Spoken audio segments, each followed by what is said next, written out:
Yenə dərdləşib danışıram aynalara. Necə darıxıram amma bu anlayana. Sənə bağlanıram düzü bilə-bilə mən. Niyə unutmuram ağıl qalıb orada. Silə bilməyən adam zərəri çəkər. Gör neçə il neçə ay keçib aradan mənə gəl. Ya qayıt deyə bilmirəm, məni susturan şeylərin yaraları var. Sən açdığım qapıları bağlamadın mı? Gecələri mənim üçün ağlamadın mı? Nəyə görə bir ömür bizə möhtac? Sənə görə illər niyə düşman? Daha səni görməyə gözüm olmayacaq, amma içimdə özləm qalacaq. Gələr zaman, keçər zaman, mənə bəlkə də o yerini yadlar alacaq. İllər sonra yadına düşərəm, üz-üzə gələrik, mən yan keçərəm. O başqa şəhərdir, mən həmin küçələrdə gəzəm, başı boş xatirələrdən. Nə xoş ki qəlbinə söz keçirə bilənə, özləmin yükünü ataqmı bu dənizə boğuluram.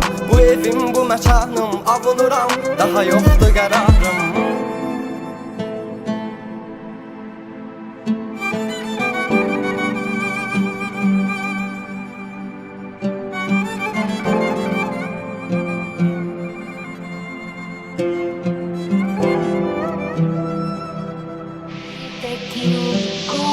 Silmisənsə məni gətirmə ağlına. Yaralar dərin dinməz, ağrılar olmur.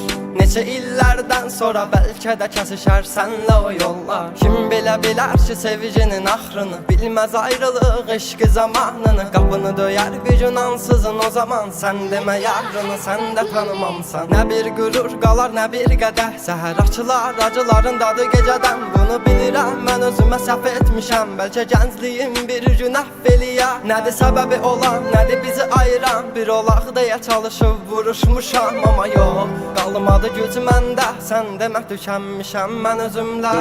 Yandır qəlbini külləri qalsın, sənin özgələr alına yansın. Bitdi hər şey öz əlinlə, qədərimizdə ayrılıq varmış. Aldın canımı neçə yerə böldün, mən şahid bunları gördüm. Kaş gerçəyi görməz olaydım, ümidlərimlə mən neçə dəfə öldüm. Nə bir qürur qalar nə bir qədəh. Səhər açılar acıların dadı gecədən. Bunu bilirəm mən özümə səhv etmişəm. Bəlkə gəncliyim bir gün əhv eləyə. Nədir səbəbi olan, nədir bizi ayıran? Bir olaq deyə çalışıb vuruşmuşam, amma yox, qalmadı güc məndə. Sən demə tükənmişəm mən özümlə.